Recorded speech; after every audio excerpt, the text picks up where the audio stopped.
देख रहे हैं भारत अपडेट और मैं हूं आपके साथ सौम्या अवस्थी। बुलेटिन की शुरुआत करेंगे जहां मुख्यमंत्री पुष्कर सिंह धामी ने सचिवालय में जल जीवन मिशन की प्रगति की समीक्षा की।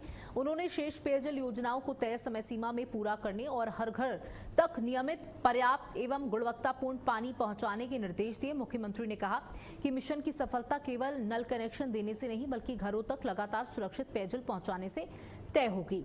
निर्माणाधीन योजनाओं की नियमित समीक्षा और पूर्ण योजनाओं का स्थलीय सत्यापन कराने के निर्देश भी दिए गए। बैठक में बताया गया कि राज्य में 16,555 योजनाओं में से 15,540 योजनाएं पूरी हो चुकी हैं। 14.48 लाख ग्रामीण परिवारों में से 14,20,000 परिवारों को नल कनेक्शन दिया जा चुका है। तो लापरवाही पर तय होगी अधिकारियों की जवाबदेही। सीएम धामी ने जल जीवन मिशन की समीक्षा की है, जहां हर घर तक नल से जल पहुंचाने पर जोर दिया गया है। तो हर घर नल योजना के तहत मुख्यमंत्री पुष्कर सिंह धामी ने निरीक्षण किया। इस बैठक में अधिकारियों से जवाब लिए, लापरवाही तय होगी। सीएम धामी ने जल जीवन मिशन की समीक्षा की, हर घर तक नल से जल पहुंचाने पर जोर।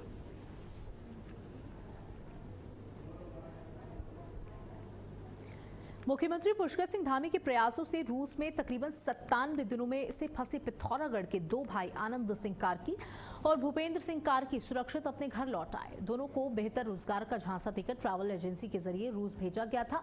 परिजनों के मुताबिक उनसे करीब 8 लाख रुपए लिए गए और रूस पहुंचने के बाद उन्हें बताए गए काम के बजाय दूसरे काम कराए गए। दोनों की स्वतंत्र आवाजाही पर भी रोक थी और परिवार से संपर्क सीमित हो गया था। मामला सामने आने के बाद सीएम धामी ने अधिकारियों को उनकी सुरक्षित वापसी के निर्देश दिए।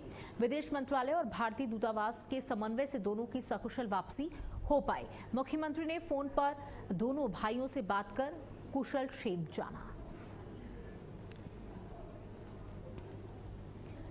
97 दिन बाद रूस से घर पहुंचे दोनों भाई, जहां रोजगार के नाम पर दोनों रूस भेजे गए थे। 8 लाख रुपए लिए गए थे।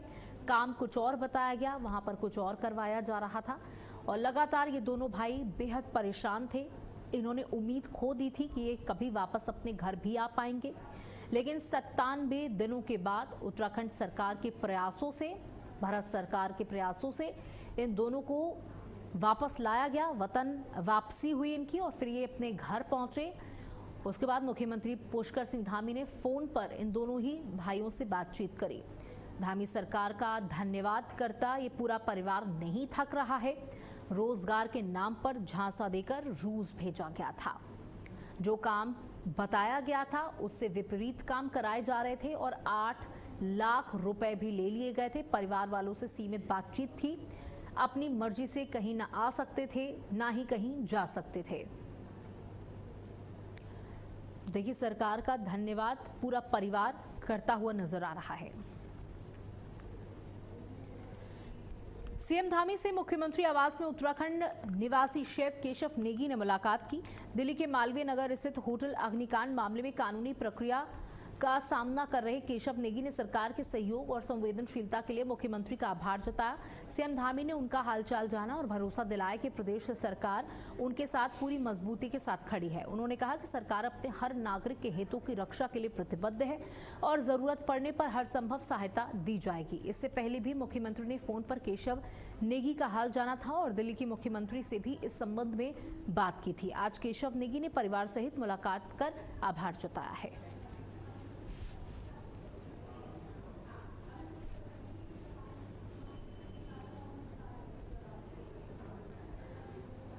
देहरादून में मुख्य सचिव आनंद वर्धन की अध्यक्षता में सेब, कीवी और ड्रैगन फ्रूट उत्पादन को लेकर जिलाधिकारियों के साथ बैठक हुई। वीडियो कॉन्फ्रेंसिंग के जरिए हुई बैठक में मुख्य सचिव ने किसानों से फीडबैक लेकर उनकी समस्याओं और सुझावों को योजनाओं में शामिल करने के निर्देश दिए। उन्होंने फल उत्पादन बढ़ाने के लिए क्लस्टर आधारित खेती पर जोर दिया।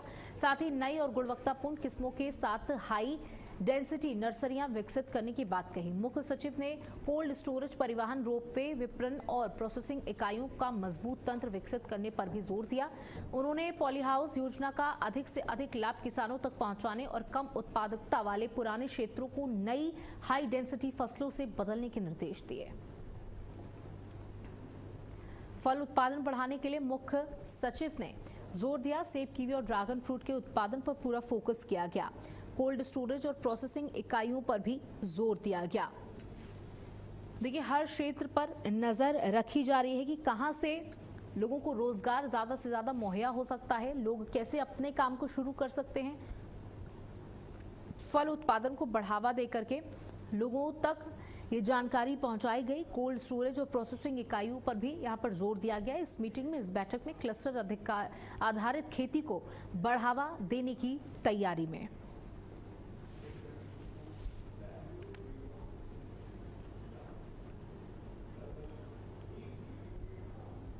चंपावत के टनकपुर में सावन उत्सव धूमधाम और हर्षोल्लास के साथ मनाया गया। सेवा संकल्प फाउंडेशन के तत्वाधान में आयोजित कार्यक्रम में मुख्यमंत्री पुष्कर सिंह धामी की धर्मपत्नी गीता धामी मुख्य अतिथि के रूप में शामिल हुई। उन्होंने महिलाओं के साथ सावन के पारंपरिक उत्सव का आनंद लिया और झूला झूलकर कार्यक्रम की रौनक बढ़ाई। कार्यक्रम से पहले गीता धामी ने राजकीय महाविद्यालय परिसर में पौधारोपण कर पर्यावरण संरक्षण का संदेश दिया। उत्सव में महिलाओं ने सावन गीत, सांस्कृतिक प्रस्तुतियां और झूले का आनंद लिया। सेवा संकल्प फाउंडेशन की ओर से महिलाओं को पौधे भी वितरित किए गए। गीता धामी ने पौधे के संरक्षण का संकल्प दिलाते हुए पर्यावरण संरक्षण को जन आंदोलन बनाने की अपील की। तो महिलाओं को पौधे बांटकर दिलाया संरक्षण का संकल्प, पर्यावरण संरक्षण को जन आंदोलन बनाने की अपील भी की गई। टनकपुर में धूमधाम से मनाया गया सावन का उत्सव। तो गीता धामी ने महिलाओं से संस्कृति को बचाने का संकल्प लेने की बात कही। उन्होंने कहा, महिलाएं जिस तरीके से अपने घर को सजाती संवारती हैं, उसी तरीके से योगदान दें कि अपने आसपास पर्यावरण को सुरक्षित रखें, पौधारोपण करें। गीता धामी ने महिलाओं के साथ मनाया सावन उत्सव। सावन गीत और रंगारंग प्रस्तुतियों से उत्सव सजा नजर आया। महिलाओं को पौधे बांटकर दिलाया संरक्षण का संकल्प।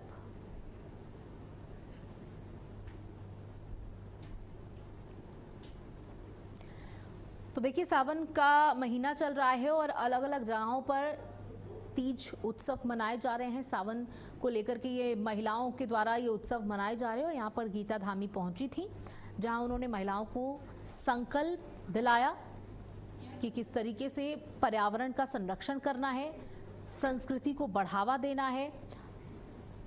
टनकपुर में ये कार्यक्रम धूमधाम से मनाया गया। गीता धामी ने महिलाओं के साथ मनाया सावन उत्सव।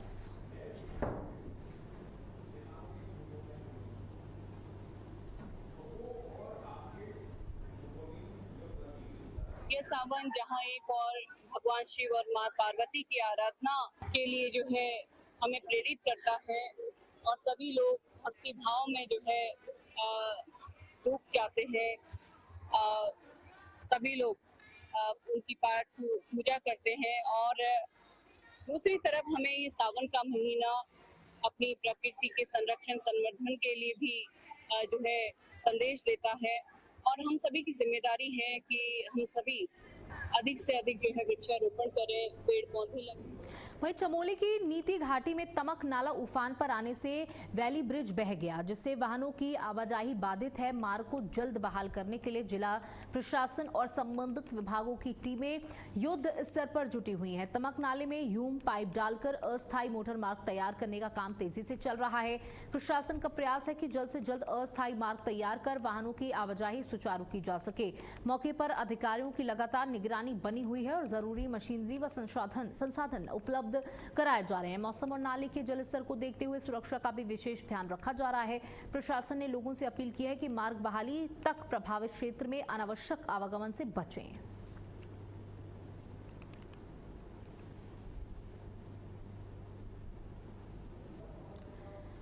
तो प्रशासन और विभागों की टीमें युद्ध स्तर पर लगातार जुटी हुई नजर आ रही है। वैली ब्रिज बहने से बाधित है आवाजाही।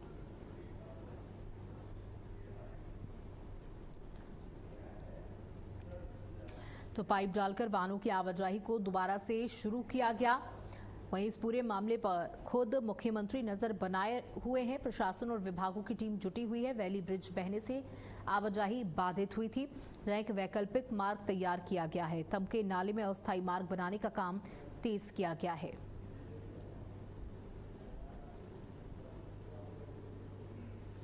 तो प्रशासन और विभागों की टीमें युद्ध स्तर पर जुटी हुई हैं।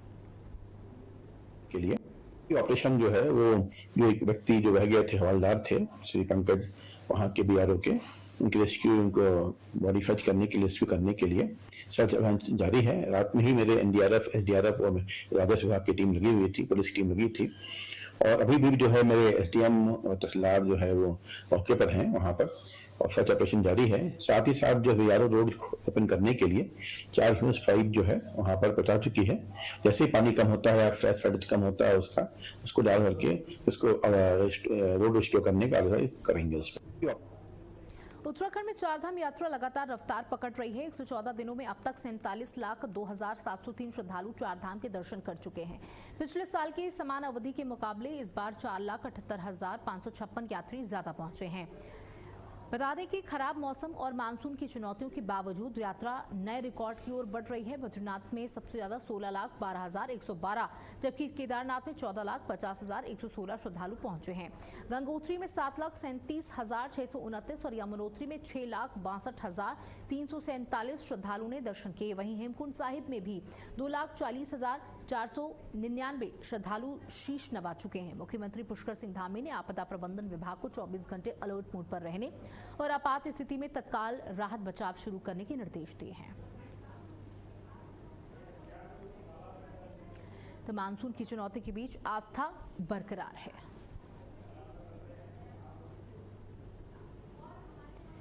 मानसून की बारिश और खराब मौसम के बावजूद बाबा केदार के दर्शन के लिए श्रद्धालुओं का पहुंचना जारी है। बद्री केदार मंदिर समिति के अध्यक्ष हेमंत द्विवेदी ने बताया कि 10 अगस्त 2026 तक बद्री केदार धाम में करीब 30,62,000 श्रद्धालु दर्शन कर चुके हैं। इसमें बद्रीनाथ धाम में 16,12,112 और केदारनाथ धाम में करीब 14,50,000 श्रद्धालु शामिल हैं। उन्होंने कहा कि सरकार और प्रशासन का पूरा फोकस श्रद्धालुओं की सुरक्षित यात्रा पर है।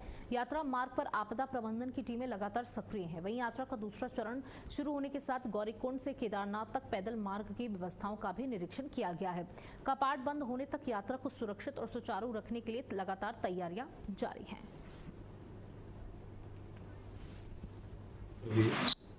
तक यात्रा जो धामों में यात्रा रही, लगभग 30,62,000 यात्रियों ने जो है कि श्रद्धालुओं ने यहाँ पर दर्शन कर चुके हैं दोनों धामों में, जिसमें श्री बद्रीनाथ धाम में 16,12,112 लोगों ने और केदारनाथ धाम में 14,50,000 लोगों ने वहाँ पर दर्शन किए हैं। सरकार पूरी तरह से संकल्पबद्ध है कि देश दुनिया से जो आने वाले हमारे तीर्थयात्री उनको हम सुरक्षित यात्रा मुहैया कराएं। उसको लेकर हमारा पूरा शासन प्रशासन, हमारा आपदा प्रबंधन और पूरी यात्रा मार्ग पर चाहे वो चिकित्सा सुविधा हो, सारी सुविधाओं को लेकर जो है कि सरकार पूरी तरह से सजग है।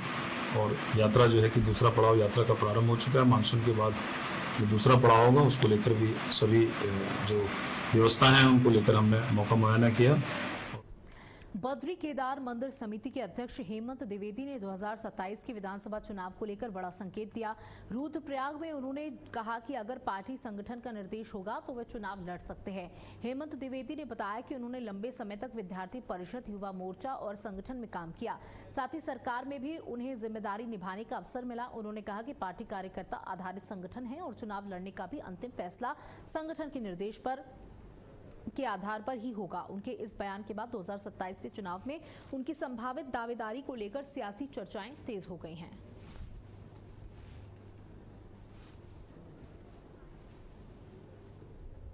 भारतीय जनता पार्टी का मैं लंबे समय से कार्यकर्ता विद्यार्थी परिषद से लेकर और युवा मोर्चा और मेन संगठन में काम किया और सरकार में भी काम करने का मुझे अवसर मिला है। कार्यकर्ता होने के नाते हमारी पार्टी एक लोकतांत्रिक पार्टी है और यहाँ पर जिसको हम हमेशा कहते हैं कि पार्टी विद द डिफरेंस और कार्यकर्ता आधारित पार्टी। हर कार्यकर्ता को चुनाव लड़ने का और टिकट मांगने का अधिकार है। अंतिम निर्णय जो है कि हमारी केंद्रीय पार्लियामेंट्री बोर्ड और स्टेट का जो हमारा पार्लियामेंट्री बोर्ड है और जो संगठन का निर्देश हो। ऊखीमठ स्थित श्री ओमकारेश्वर मंदिर के हकूकधारी बाजगिरियों की मांगों को लेकर चल रहा आंदोलन समाप्त हो गया। बाजगिरियों ने अपनी विभिन्न मांगों को लेकर धरना प्रदर्शन और अनिश्चितकालीन भूख हड़ताल शुरू की थी। बद्री केदार मंदिर समिति के अध्यक्ष हेमंत द्विवेदी ने बताया कि 2 दिन पहले उन्होंने मौके पर पहुंचकर बाजगिरियों से बातचीत की थी। बातचीत के बाद उनकी सभी जायज मांगों पर सहमति बन गई है। अब इन मांगों को आगामी बोर्ड बैठक में रखा जाएगा, जहां पूरे मामले पर निर्णय लिया जाएगा। सहमति बनने के बाद बाजगिरियों ने अपना आंदोलन समाप्त कर दिया है।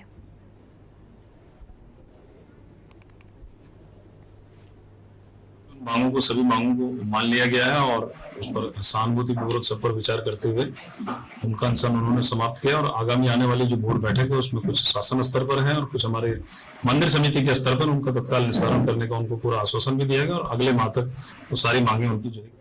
स्वतंत्रता दिवस के मौके पर टिहरी में इस बार तिरंगा यात्रा को खास अंदाज में आयोजित करने की तैयारी है।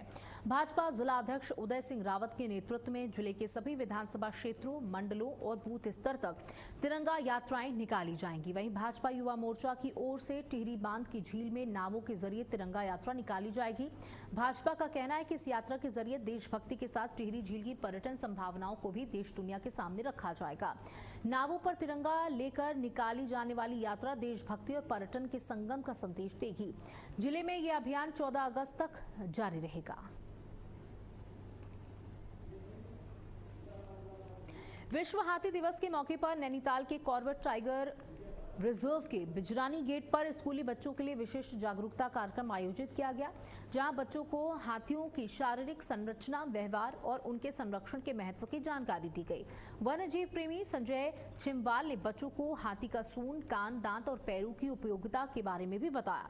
इस दौरान बच्चों को समझाया गया कि हाथी बेहद बुद्धिमान और सामाजिक प्राणी होता है, समूह में रहकर एक दूसरे से संवाद करता है। कार्यक्रम में कॉर्बेट टाइगर रिजर्व के उप निदेशक राहुल मिश्रा और पार्क वार्डन बिंदरपाल सिंह भी मौजूद रहे। इस दौरान बच्चों ने हाथियों को फल और केले खिलाए, वन्य जीवों के संरक्षण का संकल्प लिया।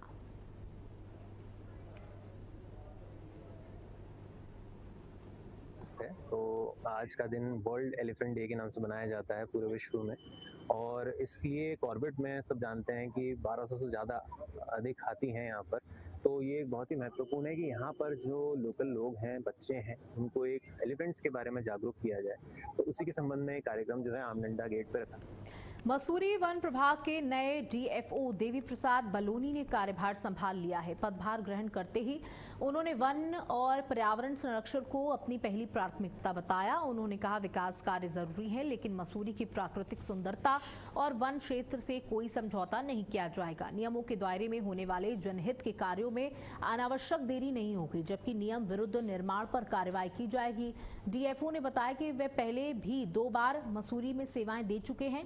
उन्होंने अधिकारियों, कर्मचारियों से नियमों के अनुसार जिम्मेदारी निभाने की अपील की। साथ ही वन संरक्षण के लिए स्थानीय लोगों और जनप्रतिनिधियों से सहयोग की बात कही। इस दौरान निवर्तमान डीएफओ अमित कंवर के लिए विदाई समारोह भी हुआ।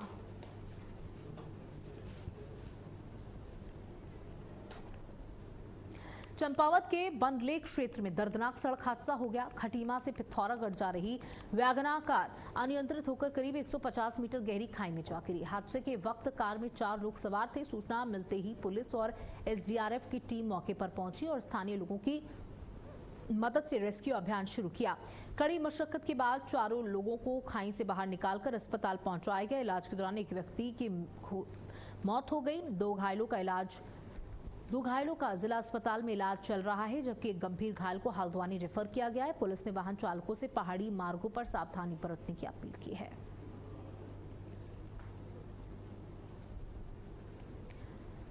तो 150 मीटर गहरी खाई में जा गिरी ये कार, इसमें 4 लोग सवार थे। एक की मौत हुई, 2 का इलाज जारी है और एक गंभीर रूप से घायल है, जिसे दूसरे अस्पताल के लिए रेफर कर दिया गया है। पुलिस और एसडीआरएफ की टीम ने कड़ी मशक्कत के बाद चारों को बाहर निकाला। घायलों को समय पर अस्पताल पहुंचाया गया, लेकिन एक व्यक्ति की मौत हो गई। मसूरी में सड़क, जमीन और ग्रामीण क्षेत्रों की समस्याओं को लेकर भाजपा युवा मोर्चा के प्रदेश मंत्री एवं अधिवक्ता आर्यन देव उनियाल ने मुख्यमंत्री पुष्कर सिंह धामी से मुलाकात की। उन्होंने नोटिफाइड और डी नोटिफाइड भूमि के सर्वे और सीमांकन का मुद्दा उठाते हुए जल्द समाधान की मांग की। साथ ही मसूरी देहरादून मार्ग, चमासारी, सुवाखोली और ग्रामीण क्षेत्रों की खराब सड़कों का मामला भी मुख्यमंत्री के सामने रखा। नंद की चौकी में निर्माणाधीन पुल पर लापरवाही पर कार्रवाई की बात कही। 2027 के विधानसभा चुनाव में भाजपा विधायकों के टिकट कटने की चर्चाओं को उन्होंने बेबुनियाद बताया। दावा किया गया कि सीएम धामी के नेतृत्व में भाजपा दोबारा पूर्ण बहुमत की सरकार बनाएगी।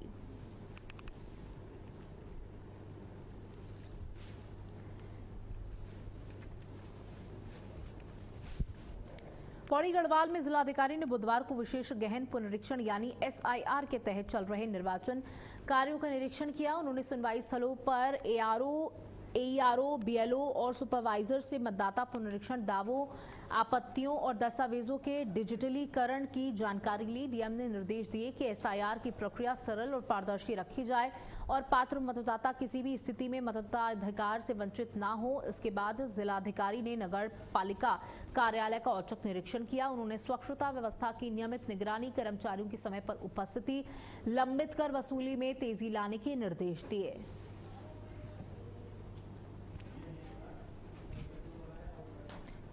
और इसी के साथ बुलेटिन में इतना ही। नमस्कार।